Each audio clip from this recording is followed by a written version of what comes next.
President Trump is getting personally involved in the vote count in Michigan. NBC News learned today that the president himself called the two Republicans who initially refused to certify Joe Biden's win in Wayne County. My colleague Peter Alexander spoke to one of them, Monica Palmer, the Republican chairperson of the Wayne County Board of Canvassers. She told NBC News the president called her to, quote, make sure I was okay, that I was safe, and to check on me. After the calls and after she and her fellow Republican board member voted to certify the popular vote in that county, they both reversed themselves again. They both signed affidavits saying they now believe the vote should not be certified. Joining us now is Jocelyn Benson, Michigan's Democratic Secretary of State. Madam Secretary, thank you for being here. If they decide they want to reverse themselves and they sign these affidavits to do that, what happens? Well, notably, there are a lot of protocols in place under which the canvass and the county board meets. It has to be an open meeting. There has to be a vote taken. There has to be an adjournment. All of those things lead into an official certification, and all of those things have happened here. So there's really no legal avenue for any type of overturning of that. That doesn't mean, again, this has been par for the course. We won't see a PR strategy to try to, again, sow seeds of doubt and create confusion about the process. But the law is actually quite clear on this. Every county in Michigan has certified the results following a post-election canvass. That certification is now then given to the State Board of Canvassers. They're scheduled to meet on Monday to, again, formally certify the statewide electors and then move forward from there. What do you think the president is trying to do by calling these two board members? We're also just learning, and this is from NBC News reporting, along with the New York Times reporting this, that he's invited Michigan lawmakers to the White House.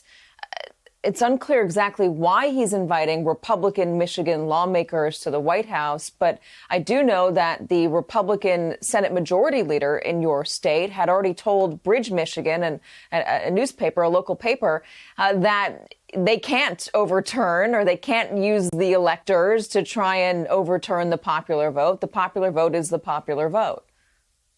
The law is quite clear in Michigan. The popular vote is the determining factor in how the electors are awarded under the Electoral College provisions.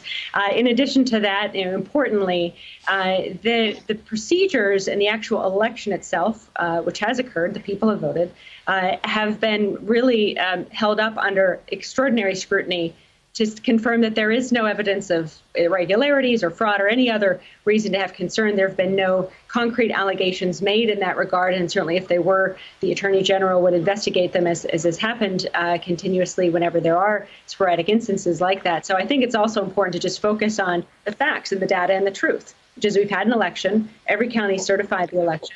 We're now moving with that canvass, and it would be improper for any candidate involved in that election to try to interfere with the process or obstruct it. So they might not be able to do this, but what is it doing to the confidence in the election system in your state, across the country? I know that there are millions of voters out there who voted for Donald Trump, and there's at least a portion of them who only believe what Donald Trump says, and he's refusing to acknowledge that he's lost. He's claiming it was all rigged when it was not.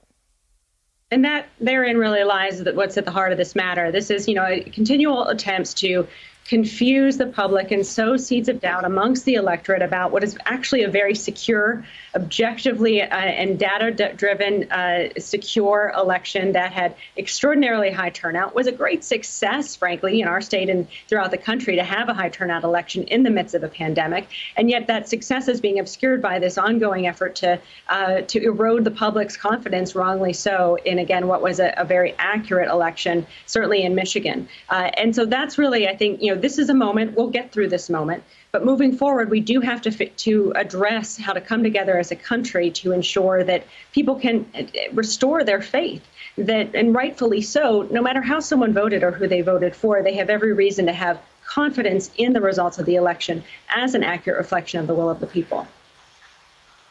And then just your comment on the firing of Chris Krebs. I know he worked closely as part of CISA with, secretaries of state just like you on elections. Truly. I mean, Chris was a really exemplary public servant, well respected by individuals on both sides of the aisle. And indeed, part of the reason why we did have such a secure, smooth election this cycle was in no small part due to his leadership and the team at CISA, who worked with us directly throughout the past year at the state and local level to help address any issues, emerging threats, and really build that confidence that the public rightly should now have in the secure election. So we wish him well, and I certainly expect that he'll continue to be involved in the work that really drives all of us forward, which is protecting our democracy, ensuring our elections are secure, and ensuring that, again, the American people can have faith in the results. Hey there, I'm Chris Hayes from MSNBC. Thanks for watching MSNBC on YouTube. If you want to keep up to date with the videos we're putting out, you can click subscribe just below me or click over on this list to see lots of other great videos.